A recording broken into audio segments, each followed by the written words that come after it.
Students, आदर्श बालिका उच्च माध्यमिक विद्यालय की ओर से कक्षा 12 की हिंदी की कक्षा में मैं आप सभी का स्वागत करती हूँ। आपकी जो पाठ्य पुस्तक है आरोह है भाग 2, जिसमें अपन ने गद्य खंड में पाठ संख्या 1 महादेवी वर्मा द्वारा रचित, पाठ संख्या 2 जैनेन्द्र द्वारा रचित अपन पढ़ चुके हैं। उनके प्रश्न उत्तर जो है वो भी अपन ने कर लिए हैं, आप लोगों को बता दिए गए हैं और मैं उम्मीद करती हूँ कि आप लोगों ने अपने नोटबुक में कर लिए होंगे। और अगर आप लोगों ने कर लिए हैं तो आज सुबह 12 बजे तक आप अपनी नोटबुक लेकर के आए और मुझसे चेक करवा लें और स्टैम्प लगवाएं। इसी के साथ जो है आज हम स्टार्ट करेंगे पाठ संख्या 3 गद्य खंड में, जिसके लेखक हैं धर्मवीर भारती।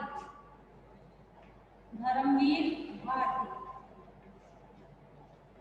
सबसे पहले इनका जो जीवन परिचय है उसका अध्ययन अपन करेंगे और उसके बाद उनके द्वारा रचित जो रचना है काले मेघा पानी दे, इसका अध्ययन जो है वो अपन करेंगे।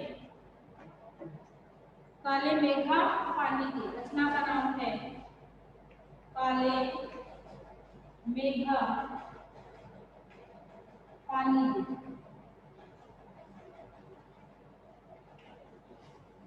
काले मेघा पानी दे यानी काले बादल हैं और उनसे गुहार की जा रही है कि आप हमें पानी दें। धर्मवीर भारती का जो जन्म है सन 1926 में, कब हुआ? सन 1926 में, और वो भी कहाँ हुआ? इलाहाबाद में। इलाहाबाद, और इलाहाबाद आपका कहाँ पड़ता है? उत्तर प्रदेश। तो इलाहाबाद में इनका जन्म हुआ, 1926 में हुआ। इनकी प्रमुख जो रचनाएं हैं कनुप्रिया, 7 गीत वर्ष, ठंडा लोहा, ये तो है इनके कविता संग्रह।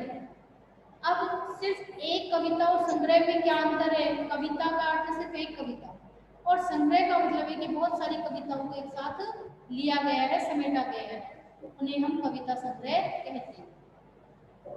बंद गली का आखिरी मकान कहानी संग्रह। बंद गली का जो आखिरी मकान है वो इनका कहानी संग्रह है। का आखिरी मकान इनका कहानी संग्रह है, जिसमें बहुत सारी कहानियां शामिल की गई है। सूरज का 7वां घोड़ा, गुनाहों का देवता, ये इनके हैं उपन्यास। तो जब आप जीवन परिचय का लिखते हो तो उसमें ध्यान रखा करो कि कहानियां अलग लिखोगे हेडिंग डाल के, उपन्यास अलग लिखोगे और निबंध अलग लिखोगे, नाटक अगर दिए तो अलग लिखोगे। तो सारी जो जितनी भी रचनाएं हैं उनके अलग अलग भाग जो हैं अलग अलग पॉइंट्स बना करके लिखोगे। अंधा युग गीति नाट्य है, पश्यंती, कहनी अंगहनी, मानव मूल्य और साहित्य, हेले पर हिमालय, ये क्या है आपके इनके निबंध संग्रह है। अब है इनके प्रमुख सम्मान, पद्म श्री पुरस्कार जो है इन्हें मिला है, व्यास सम्मान इन्हें मिला है एवं साहित्य की कई अन्य राष्ट्रीय पुरस्कार जो है धर्मवीर भारती को प्राप्त हुए हैं। अब इनका जो निधन है सन 1997 में, निधन जो है वो हुआ है सन 1997। ये लिखते समय ध्यान रखिए, आपको पहले बताया हुआ है कि मृत्यु वाला जो पॉइंट है वो एंडिंग में आपको देना है। जब इनके सारे जीवन के बारे में हम लिख चुके हुए हैं, वो लास्ट जो बिंदु होगा वो आपकी इनकी मृत्यु वाला होगा। अब है अपनी सहज प्रवृत्तियों को मारो मत। यहाँ लेखक जो है धर्मवीर भारती, उनका कहना है कि आपके अंदर जो प्रवृत्तियां हैं, जो आदतें हैं, उन्हें मारो मत, लेकिन उनके दास भी न बनो। कि आपके अंदर जो आदतें हैं, प्रवृत्तियां हैं, उन्हें मारो मत। ये नहीं कि मैं आपसे कह रहा हूँ कि आप अपनी आदतों को छोड़ दें, लेकिन उनके दास मत बनो, यानी उसके अधीन मत हो, वशीभूत मत हो। जैसे कई लोगों की आदत हो जाती है कुछ भी कि मैं ये नहीं कर सकता, मैं ये नहीं कर सकता, मेरी तो आदत ही होगी। तो इस तरीके से उन चीज़ों का आदी नहीं होना है, दास नहीं होना है। और लेखक कहते हैं कि मैं ये भी नहीं कहता कि आप उनको पूरी तरह से छोड़ दो, लेकिन उनके दास मत बनो, जब जरूरत हो तभी उन्हें काम में लिया जाए। जीवन के सहज प्रवाह में उन्हें आने दो, अपने जीवन में उन्हें आने दो, फलीभूत होने दो, फलने फूलने दो। पर यदि वे निरंकुशता से हावी होने लगे, निरंकुशता यानी अपनी मर्जी चलाने लगे, रुके नहीं, तो इस तरीके से उन्हें अपने ऊपर हावी मत होने दो।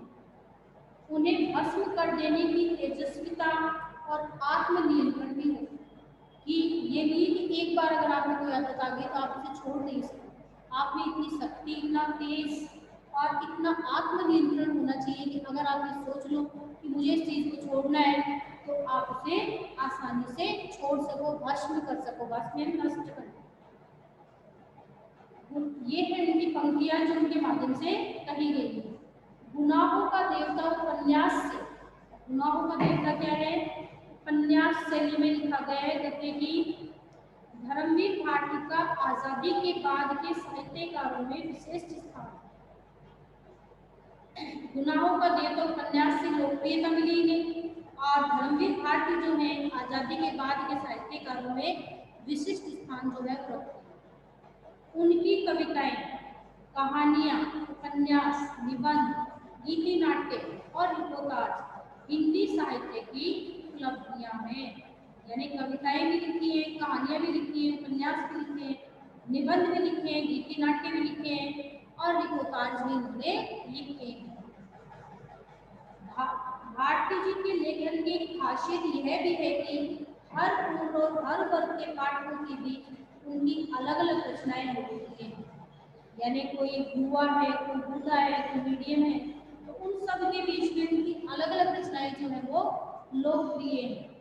लोकप्रिय है यानी लोगों को पसंद है। वे मूल रूप से व्यक्ति स्वतंत्रता, मानवीय संकट एवं रोमानी चेतना के रचनाकार है। यानी व्यक्ति की स्वतंत्रता के लिए मानवीय संकट एवं रोमानी चेतना के रचनाकार है। तमाम सामाजिकता एवं उत्तरदायित्वों के बावजूद उनकी रचनाओं में व्यक्ति की स्वतंत्रता ही सर्वोपरि है। यानी व्यक्ति के ऊपर कितनी भी सामाजिक जो है या उत्तरदायित्व में आए, लेकिन व्यक्ति की स्वतंत्रता को उन्होंने महत्व दिया है। रोमानी उनकी रचनाओं में संगीत में लय की तरह मौजूद है।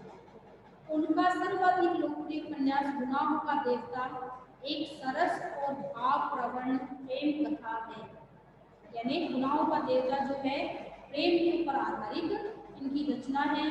अगर आप लोगों ने देखा हो तो गुनाहों का देवता और सूरज का सातवां घोड़ा, इन दोनों उपन्यासों पर इनकी फिल्में भी बन चुकी हैं। दूसरे लोकप्रिय उपन्यास सूरज का सातवां घोड़ा पर हिंदी फिल्म भी बन चुकी है। इस उपन्यास में प्रेम को केंद्र में रखकर निम्न मध्यम वर्ग की हताश, आर्थिक संघर्ष, नैतिक विचलन और अनाचार को चित्रित किया गया है। स्वतंत्रता के बाद गिरते हुए जीवन मूल्य, अनास्था, मोहभंग, विश्व युद्धों से उपजा हुआ डर और अमानवीयता की अभिव्यक्ति अंधा युग में हुई है। अंधा युग गीति साहित्य के श्रेष्ठ गीति नाट्य में से एक है। यानी अंधा युग जो है वो इनका गीति साहित्य की शैली में, गीति नाट्य की शैली में लिखा गया है। मानव मूल्य और साहित्य पुस्तक समाज सापेक्षिकता को साहित्य के अनिवार्य मूल्य के रूप में विवेचित करती है। इन विधाओं के अलावा भारती जी ने निबंध और रिपोर्टाज भी लिखे हैं। अब निबंध तो आप जानते हैं, रिपोर्टाज भी गद्य की एक शैली है। गद्य में 14 शैलियों को स्थान दिया गया है। 14 तरीके से रचनाएं लिखी जा सकती हैं आपके गद्य में, और जिसमें मैंने आपको पहले भी बताया है कि आपकी 4 प्रमुख जो है शैलियां, उनमें कहानी, उपन्यास, नाटक, निबंध, ये 4 तो प्रमुख मानी गई। इन 4 के अलावा 10 जो हमने विधाएं हैं उनमें आपके जीवनी है, रिपोर्टाज है, संस्मरण है, आत्मकथा है और अन्य शैलियां जो है वो शामिल की गई है। उनके गद्य लेखन में सहजता और आत्मीयता है। बड़ी से बड़ी बात को बातचीत की शैली में कहते हैं और सीधे पाठकों के मन को छू लेते हैं। एक लंबे समय तक हिंदी की साप्ताहिक पत्रिका धर्मयुग, फिलहाल इसका प्रकाशन जो है वो बंद है, के संपादक रहते हुए हिंदी पत्रकारिता को सजा सवार कर गंभीर पत्रकारिता का एक मानक बनाया। यानी धर्मयुग नाम की जो पत्रिका है उसका संपादन भी जो है धर्मवीर भारती के द्वारा किया गया। तो ये है आपके धर्मवीर भारती का जीवन परिचय कि किसी भी बात को वो बड़े ही सहज सरल तरीके से लोगों को बताते हैं, आत्मीयता से बताते हैं और बात जो है तुरंत लोगों के मन को छू जाती है, प्रभावशाली बनती है। अब है पाठ परिचय। यहाँ प्रस्तुत संस्मरण काले मेघा पानी में। अब ये देखिए गद्य की किस शैली में लिखा गया है, प्रस्तुत जो यहाँ रचना दी गई है ये आपके संस्मरण शैली में लिखा गया है। और पाठ का नाम क्या है, काले मेघा पानी दे में लोक प्रचलित विश्वास और विज्ञान द्वंद्व का सुंदर चित्रण है। यानी लोगों में प्रचलित जो विश्वास है, हमारे जो रीति रिवाज है उनसे संबंधित, और विज्ञान, इन दोनों के बीच में क्या है, द्वंद्व है। द्वंद्व है यानी विरोध है। विज्ञान का अपना तर्क है और विश्वास का अपना सामर्थ्य है। इसमें कौन कितना सार्थक है, यह प्रश्न पढ़े लिखे समाज को उद्वेलित करता रहता है। इसी दुविधा को लेकर लेखक ने पानी के संदर्भ में प्रसंग रचा है। ये बात कही है पानी को लेकर के। आषाढ़ का पहला पखवाड़ा बीत जाने के बाद भी खेती और बहुकाज प्रयोग के लिए पानी न हो, जीवन चुनौतियों का घर बन जाता है। आषाढ़, अभी जो कौन सा महीना चल रहा है हिंदी के हिसाब से, आषाढ़ का महीना चल रहा है। पहला पखवाड़ा, पखवाड़ा यानी 15 दिन का समूह है। बीत जाने के बाद भी जब बरसात नहीं हुई है, उसके बाद का वर्णन इसमें हुआ है। बाद भी अब आषाढ़ का जो महीना होता है, इस महीने तक बारिश हो जाती है, खेती बाड़ी जो है उसकी बुआई जो है वो कर दी जाती है। लेकिन इस पाठ में बताया गया है कि अभी बारिश नहीं हुई है, जिसके कारण जो है खेती के जो काम है बहुत सारे बाकी पड़े हैं, जो जीवन के लिए क्या बने हुए हैं, चुनौतियां बने हुए हैं, समस्याएं बने हुए हैं। उन चुनौतियों का निराकरण विज्ञान में कर पाए तो उत्सव धर्मी भारतीय समाज चुप नहीं बैठता। यानी विज्ञान के पास अगर उसका निराकरण करने का उपाय नहीं है तो जो भारतीय समाज है वो चुप नहीं बैठ सकता। वह किसी जुगाड़ में लग जाता है, यानी कोई ना कोई उपाय करने लग जाता है, प्रपंच रचता है, अलग अलग तरीके के विचार लेकर के आता है और हर कीमत पर जीवित रहने के लिए अशिक्षा और बेबसी के भीतर से उपाय और काट की खोज करता है। यानी अशिक्षित होने के बाद भी, बेबस होने के बाद भी ऐसे उपाय सोचता है, ऐसे तरीके सोचता है, काट सोचता है, तरीके सोचता है जिससे कि इस कष्ट से छुटकारा पाया जा सके। लेखक ने अपने किशोर जीवन के इस संस्मरण में दिखलाया है कि अनावृष्टि दूर करने के लिए गांव के बच्चों की इंद्रसेना द्वार द्वार पानी मांगने चलती है। लेखक ने किशोर जीवन कौन सा होता है, 13 से लेकर के 17-18 साल की जो आयु होती है उसे किशोर जीवन कहते हैं। और उससे पहले की जो होती है वो बाल्यावस्था होती है, और 13 से 18 जो है किशोरावस्था है, और उसके बाद की जो अवस्था वो युवावस्था होती है। इस संस्मरण में दिखाया गया है कि अनावृष्टि दूर करने के लिए, अनावृष्टि किसको कहेंगे, अकाल पड़ना, सूखा रहना, बारिश नहीं आना, गांव के बच्चों की इंद्र से, यानी बहुत सारे बच्चे जो एक साथ शामिल हो गए और उसे नाम दिया गया है इंद्र सेना। इंद्र जो कि हमारे यहाँ बरसात के देवता माने जाते हैं, और इन बच्चों को इंद्र की सेना के रूप में दिखाया गया है। द्वार द्वार पानी मांगते चलते हैं, यानी इतनी तेज गर्मी में ये सबके घर घर जाते हैं और जाकर के वहाँ से पानी की मांग करते हैं। और लेखक का तर्कशील किशोर मन भीष्म सूखे में उसे पानी की निर्मम बर्बादी के रूप में देखता है। लेखक जो है उनका क्या मानना है, किशोरावस्था में है वो अभी, तो उनका मानना क्या है कि जिस समय पानी की किल्लत चल रही है, कमी चल रही है, ऐसे समय में हम लोग जो हैं पानी की बाल्टियाँ इनके ऊपर डाल करके पानी की बर्बादी क्यों करें। ऐसा मानने के लिए उनका जो मन है, किशोर मन है, इस बात को नहीं मान रहा है, स्वीकार नहीं कर रहा है। उनका मानना है कि ये पानी की बर्बादी है। इसे किशोर मन का वितर्क नहीं, वैज्ञानिक तर्क ही कहना चाहिए।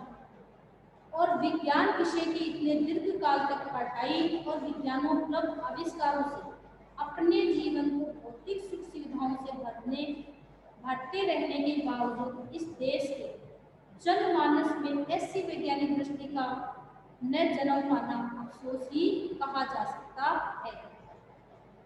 पर जनता के सामूहिक चित्त में बैठे विश्वासों का क्या करें, यानी अपने जो रीति रिवाज हैं उनमें कहीं ना कहीं किसी न किसी को कभी कोई कमी लगती है और वो ये कहता है कि आप ऐसा क्यों कर रहे हैं। अब उनसे जो है विज्ञान भी कहीं ना कहीं जुड़ा हुआ है, तो जनता का जो सामूहिक मन है, जिसके मन में इतने सालों से ये रिवाज विश्वास जो है बैठे हुए हैं कि ऐसा करने से ऐसा हो जाएगा, तो अब उनको कैसे दूर किया जाए। जिनसे संचालित होने वाली कुछ लौकिक कर्मकांड संस्कृति की घटना के रूप में हमें लगते हैं। यदि वे विश्वास प्रत्यक्ष है, जानलेवा या नस्ल, जाति, मजहब, धर्म और लिंग के आधार पर किसी समुदाय के लिए अपमानजनक, तब तो उन्हें अंधविश्वास कहकर उनका शीघ्रता निराकरण ही एकमात्र कर्तव्य है। यानी ऐसे कोई रिवाज अपनाए जा रहे हैं जिसे किसी जाति, धर्म या लिंग के लोगों के साथ अपमानजनक व्यवहार, बुरा व्यवहार किया जा रहा हो, तब तो उन्हें अंधविश्वास कहकर के हम छोड़ सकते हैं। लेकिन कोई अंधविश्वास ऐसा है जिससे कि अच्छा होने वाला है, तो उन्हें हम कैसे छोड़ें। तो जो बुरे हैं उनको जल्दी से जल्दी शीघ्र यानी जल्दी से जल्दी छोड़ देना चाहिए, निराकरण यानी उपाय करना चाहिए उसको छोड़ने। पर यदि कुछ विश्वास विज्ञान सम्मत न होकर भी उक्त तरह से हानिकर न हो, तो उनके साथ भी उसी प्रकार का बर्ताव क्या उचित है। यानी कुछ रिवाज ऐसे हैं जिन पर अपना विश्वास है और जो कुछ है विज्ञान सम्मत भी हो सकते हैं, जिनसे कोई हानि भी नहीं है, तो उनके साथ हम ऐसा विरोध क्यों करें, उन्हें क्यों छोड़ें, क्यों बदलें। ऐसा करने में क्या हमारे सांस्कृतिक मन के खाली हो जाने का खतरा नहीं है? क्या इस तरीके से हमारी संस्कृति यानी हमारी जो संस्कृति है, क्या ऐसा करना उसके लिए खतरा नहीं है? इस तरीके से तो धीरे धीरे जो है हमारी संस्कृति जो है वो नष्ट होती चली जाएगी। विश्वास की भी तो एक रचनात्मक भूमिका हो सकती है। आपातकाल में निराशा दूर करने या अधीरता को थामने अथवा विभक्त जन चेतना को जोड़ने के अर्थ में, यानी आपातकाल में निराशा को दूर करने के लिए, आपातकाल यानी जिस समय स्थिति हुई, निराशा दूर करने के लिए, अधीरता को रोकने के लिए अगर जन चेतना को जोड़ने में किसी तरीके से लोगों की चेतना को जागृत किया जाए, जोड़ा जाए, तो वो गलत नहीं। अब सवाल रह जाता है कि बारिश के लिए किए जाने वाले उक्त भोले प्रयत्न किस कोटि के अंतर्गत है। यानी इंद्र सेना के ऊपर बारिश लाने के लिए पानी डाला जा रहा है कि इंद्र की सेना ये तो है, हम क्या करें, प्रश्न करें। तो ये कहाँ तक सही है और कहाँ तक गलत है, लेखक ने कोई निर्णय नहीं दिया, पर एक बात स्पष्ट होती है कि जीजी की संतुष्टि और अपने प्रति उनका सद्भाव बचाए रखने के लिए वह उन तमाम रीति रिवाजों को पूरी तौर पर ही सही अपनाने को बचपन में बाध्य बना रहता था। यानी लेखक जो हैं वो अपने जीजी के साथ रहते हैं और जीजी की इच्छा के लिए, संतुष्टि के लिए उनकी जो भावनाएं हैं, उन भावनाओं को वो अपनाते हैं, उन रीति रिवाजों को चाहे पूरी मन से ही करें, लेकिन बचपन में उन्हें अपनाने के लिए वो बाध्य बने रहे।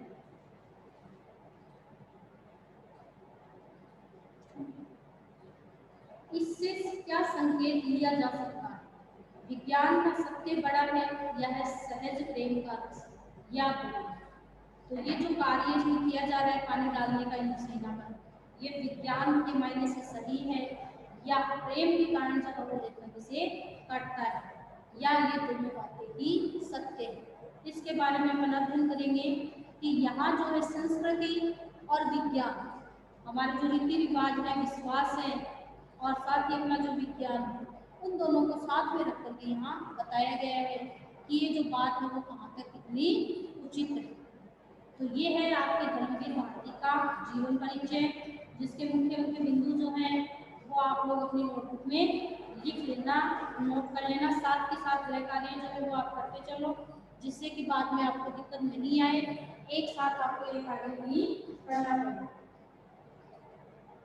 अब है आपका चैप्टर काले मेघा पानी दे। तो काले मेघा, मेघा यानी बादल, हे काले काले बादल आप हमें पानी दो, ऐसा इसमें दंत पाठी का कहना है। उन लोगों के दो नाम थे, इंद्रसेना या मेंढक मंडली।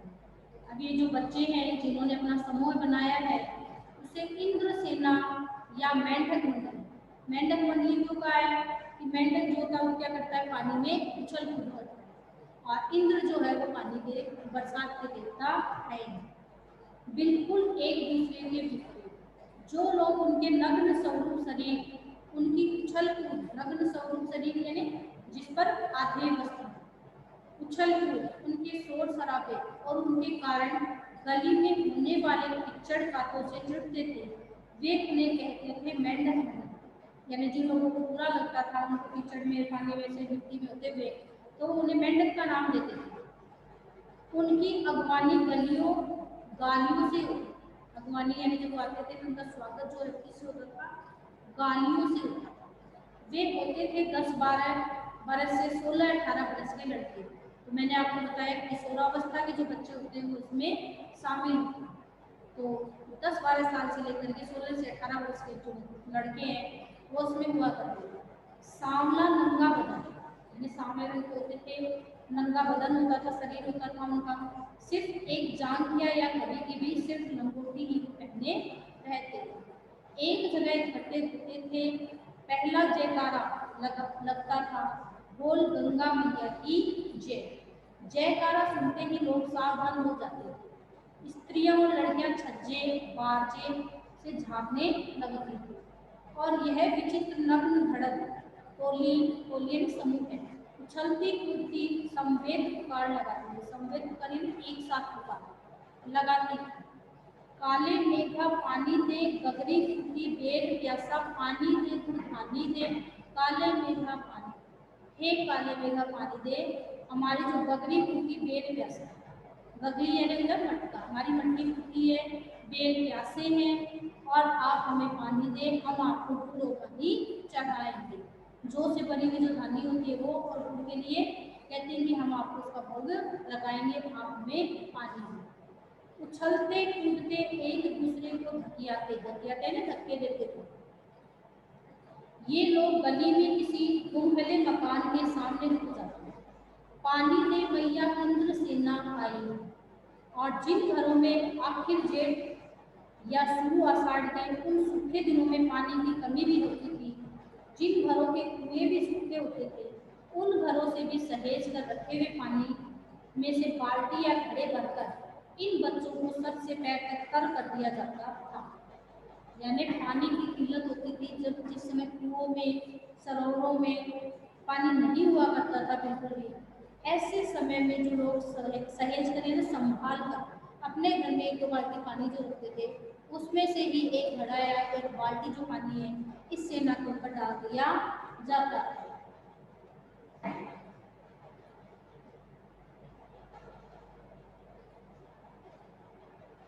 ये भीगे बदन मिट्टी में ओट लगाते थे, पानी फेंकने से पैदा हुए कीचड़ में लथपथ, लथपथ यानी भरे हुए, हाथ पांव बदन मुंह है पेट सब पर गंदा कीचड़ मल कर सिर्फ हाक लगाते यानी बोलते, पुकार करते, बोल गंगा मैया की जय, और फिर मंडली बांधकर उछलते कूदते अगले घर की ओर चल पड़ते, बादलों को टेरते, बादलों को टेरते यानी पुकारते, काले मेघा पानी।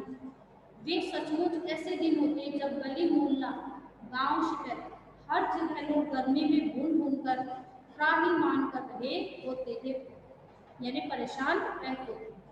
जेठ का 10 तपा, जेठ के महीने में 10 तपा यानी 10 दिन का तेज ताप, यानी 10 दिन तक जो है सूर्य तेज गति से बहुत ज़्यादा तपता था, जिसे 10 तपा कहा गया है जेठ के महीने। आषाढ़ से पहले का जो महीना आता है वो आता है जेठ का महीना। आषाढ़ का पहला बटवारा भी बीत चुका होता और क्षितिज पर कहीं बादल की रेख भी नहीं दिखती। अब जिस प्रकार से आपने यहाँ आषाढ़ का पहला बटवारा यानी शुरू के 15 दिन जो है बीत चुके हैं, लेकिन अभी तक भी बारिश जो है वो नहीं आई है, बादल जो है वो नहीं आए हैं क्षितिज पर। तो उसी के समान इसी समय का वर्णन जो इस चैप्टर में किया गया है। कुएं सूखने लगते हैं, नलों में एक तो बहुत कम पानी आता है और आता भी है तो आधी रात को भी मानो खौलता हुआ पानी यानी एकदम गर्म पानी। आप लोग देखते होंगे नलों में सब में कि अब जो पानी मिलता है अपन को वो कितना गर्म है। क्यों? क्योंकि इस ताप के कारण। शहरों की तुलना में गांव में और भी हालत खराब होती थी। जहां जुताई होनी चाहिए वहां खेतों की मिट्टी सूखकर पत्थर हो जाती है। यानी जहां पर खेत हल चलाए जाने थे, जुताई यानी हल चलाए जाने थे, बुआई की जानी थी, उस समय में खेतों की मिट्टी जो क्या हो रही है, सूख करके पत्थर हो रही है। फिर उसमें पकड़ी पड़कर जमीन फटने लगती है। लू ऐसी कि चलते चलते आदमी आधे रास्ते में लू खाकर गिर पड़े यानी बेहोश हो गए।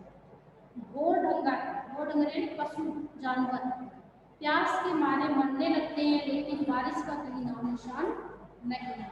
ऐसे में पूजा पाठ आप लोग देखते होंगे कि कई जगह जो है पूजा पाठ करवाई जाती है, हवन करवाया जाता है कि जिसके कारण बारिश आ जाए।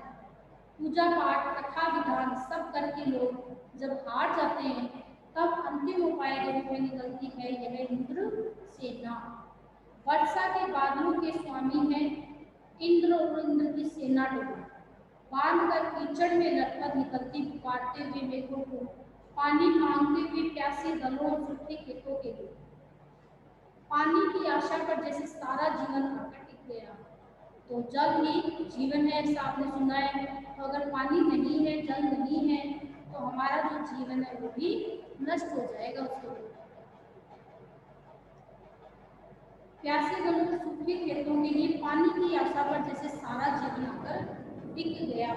अपन देखते हैं कि सुबह से लेकर के शाम तक हमारी जो दिनचर्या है वो पानी पर ही विशेष तौर से आश्रित होती है। पीने के लिए पानी चाहिए, नहाने धोने के लिए चाहिए, किसी भी काम के लिए हमें खाना बनाने के लिए और पानी की आवश्यकता पड़ती है। तो इस प्रकार से पानी ही अगर नहीं होगा तो हमारा जीवन नष्ट हो जाएगा। बस एक बात मेरे समझ में नहीं आती थी कि जब चारों ओर पानी की इतनी कमी है तो लोग घर में इतनी कठिनाई से इकट्ठा करके रखा हुआ पानी बाल्टी भर भर कर इन पर क्यों फेंकते हैं। कैसी निर्मम बर्बादी है पानी की।